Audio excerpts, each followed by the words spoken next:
एक लड़की को ऐसे लड़के से प्यार हुआ जिसे उसके हिसाब से वो पा नहीं सकती थी। जब वो डेट करने लग गए तो उस लड़की का सीक्रेट सब कुछ बर्बाद कर सकता है। हेलो फ्रेंड्स, आज मैं आपको आउट ऑफ माय लीग ये 2020 की एक रोमांटिक मूवी एक्सप्लेन करने वाला हूँ। एक बहुत ही अच्छी फील गुड मूवी है, तो अंदर इस वीडियो को जरूर देखिएगा।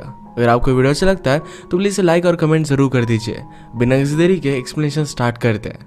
मूवी स्टार्ट होती है और हमारी मेन कैरेक्टर जिसका नाम है मार्था, इसका बचपन हमें दिखाया जाता है। अपने फ्रेंड्स के साथ वो अपनी वेडिंग को सेलिब्रेट कर रही थी। उसकी फैंटेसी थी कि इंग्लैंड क्रिकेट टीम के बैट्समैन के साथ उसकी शादी हो। इसके बाद जब वो बड़ी हुई तो हमसे वो बात करती है, कहती कि हर एक मूवी में दिखाया जाता है कि बचपन की एक छोटी सी लड़की जो अगली थी बाद में जाकर बहुत ही ब्यूटीफुल बन गई, पर वो मेरे साथ केस नहीं है। बचपन में जैसी दिखती थी वैसी वो अब भी दिखती है।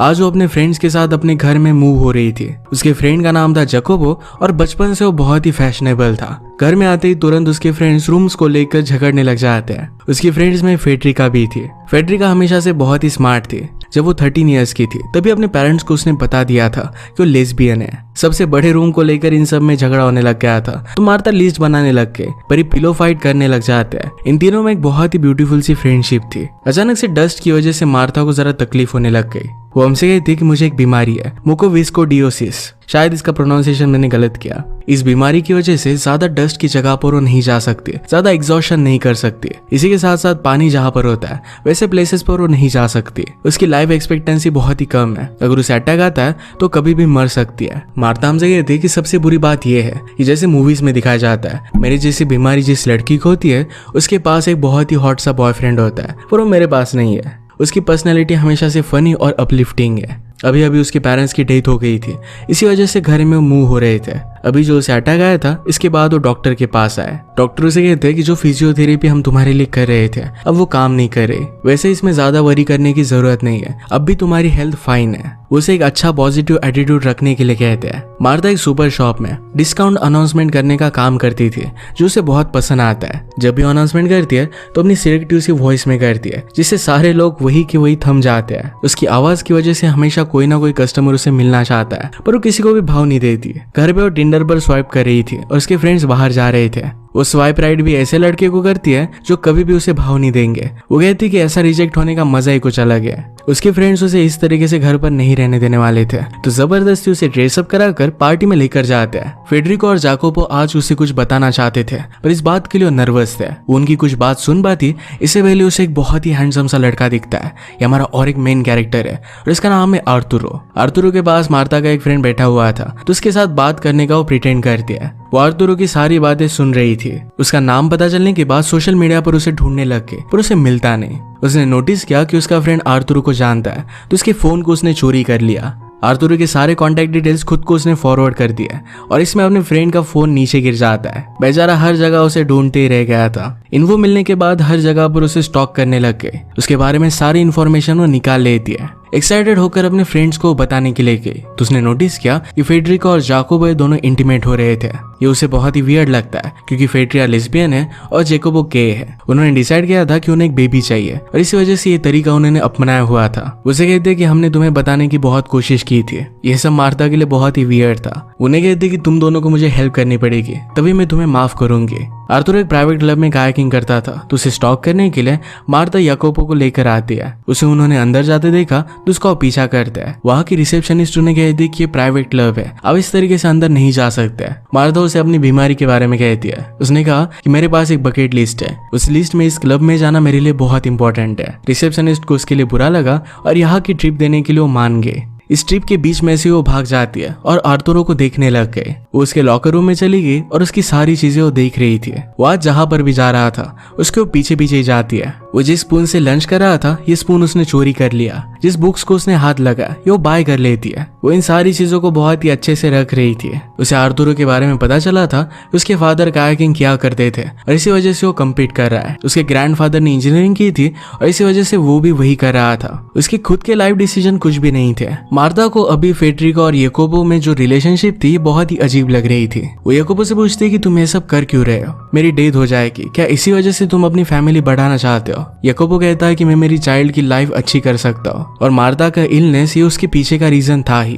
फेडरिको और याकोबो अकेले नहीं पढ़ना चाहते थे। मार्ता ये बात समझ सकती थी और ये सब वो एक्सेप्ट करती है। नेक्स्ट डे जब वो जॉगिंग के लिए आए थे तो उसे पूछते हैं कि आर्तुरो का क्या हुआ। मार्ता कहती कि उसका इंस्टाग्राम प्रोफाइल बहुत ही बोरिंग है, जिन लोगों का वो फ्रेंड है वो सब लोग बहुत प्रिटेंशियस है, लोग जैसा कहते हैं वो वही करता है, अपने खुद की डिसीजन नहीं लेता। जब ये सब बात वो कह रही थी तो आर्तुरो उसके पीछे ही था। उसे पूछता है कि तुम मेरे आसपास ही क्यों घूमती रहती हो, आखिर में तुम चाहती क्या हो। मार्ता कहती कि मैं तुम्हारे साथ डेट पर जाना चाहती हूँ, अगर हम दोनों में कोई भी केमिस्ट्री ना हो तो मैं तुम्हें छोड़कर चली जाऊंगी। आर्तुरो कहता है कि साल में एक बार मैं चैरिटी करता हूँ, तो इस बार तुम्हें डेट दे देता हूँ। इसके लिए मार्ता बहुत एक्साइटेड हो गई। आज जब वो अनाउंसमेंट कर रही थी तो 40% के अलावा 40 सेंट्स बोल देती है। ये सुनकर शॉप के सारे लोग बहुत ही ज्यादा बाय करने लग गए। उसका बॉस इस बात को लेकर उसे बहुत डांटता है। इसके बाद शाम में उसके फ्रेंड्स उसके लिए कपड़े ढूंढते हैं। उसने बहुत सारे ड्रेसेस ट्राई किए और फाइनली वो रेडी हो गई। आर्तुरो की जब वो एड्रेस पर पहुंची तो उसका इतना बड़ा घर है, ये चीज वो बिलीव नहीं कर पाती। आर्तुरो की मदर बाहर आती है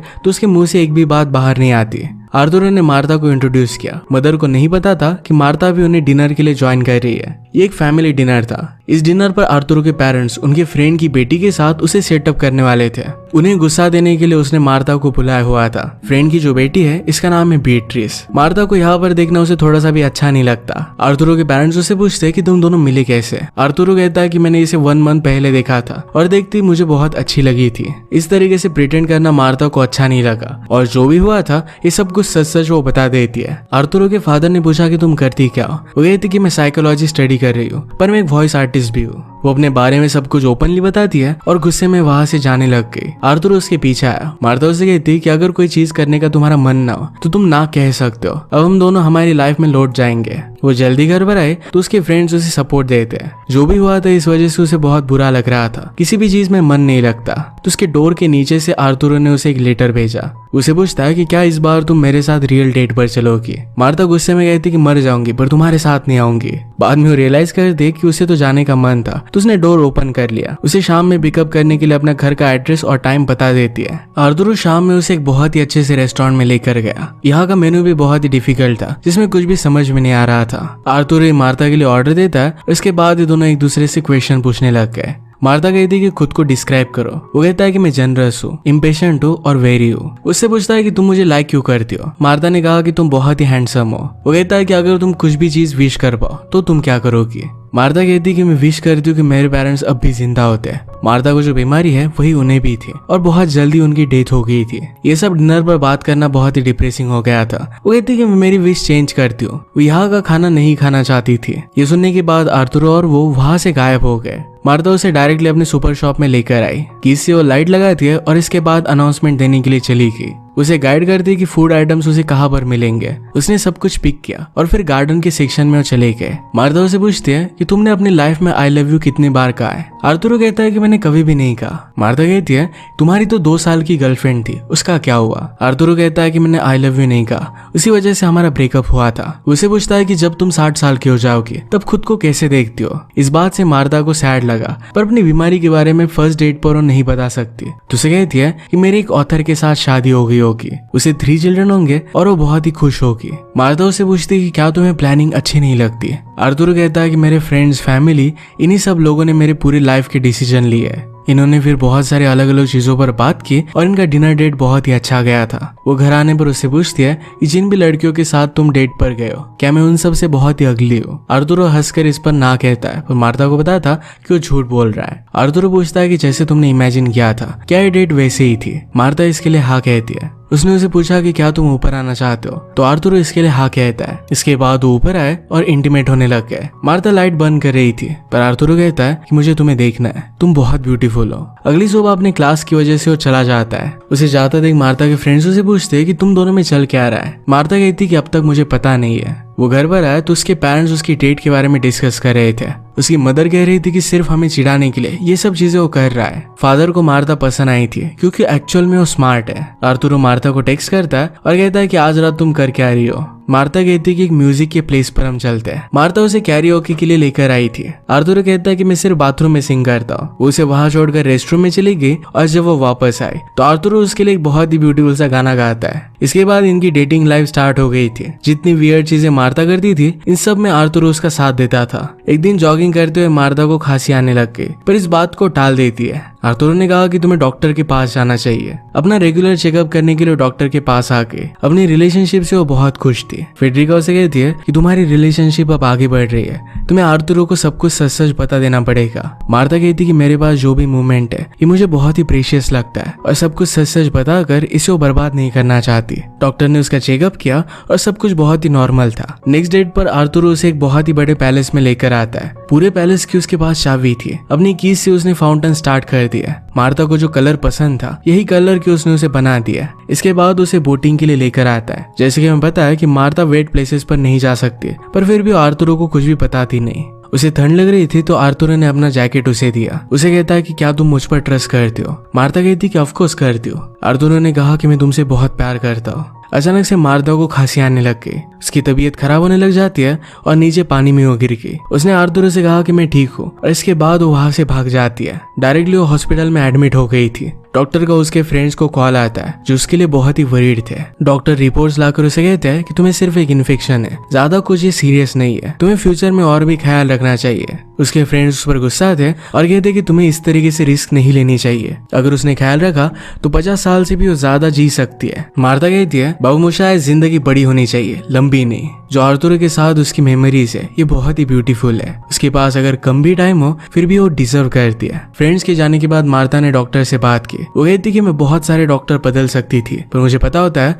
जब आप झूठ कहते हो। मुझे सच बताइए कि मेरे पास कितना टाइम है। डॉक्टर कहते कि अब तुम्हारी कंडीशन रैपिडली खराब होती जा रही है। इस बीमारी से बचने के लिए तुम्हें ट्रांसप्लांट की जरूरत पड़ेगी, वरना तुम्हारे पास बहुत ही कम टाइम है। आर्थुरो मार्था को हर जगह पर ढूंढने की कोशिश करता है और उसे कहीं पर भी ढूंढ नहीं पाता। मार्था ने अपने फ्रेंड्स को आर्थुरो के मैसेज को रिप्लाई देने से मना किया था। वो जब घर पर आए तो उसके घर के बाहर ही उसका वेट कर रहा था। उसे कहता है कि मैंने हर जगह पर तुम्हें ढूंढने की कोशिश की, हुआ क्या था? मार्था कहती कि बाद में तुम्हें कैसे बताओ। मार्था कहती कि तुम्हारी मिसअंडरस्टैंडिंग हुई, तुम मुझसे प्यार करते हो पर मैं तुमसे नहीं करती। आर्थुरो कहता है कि तुम ये सब कह क्यों रही हो, मुझसे क्या गलती हो गई? मार्था अब उसकी लाइफ कॉम्प्लिकेटेड नहीं करना चाहती थी। उसे कहती कि तुम अब भी अपने पेरेंट्स के साथ रहते हो, अपनी लाइफ के डिसीजन खुद नहीं लेते। मैं एक ऐसे आदमी के साथ नहीं रह सकती। ये सब कहकर वो चली गई।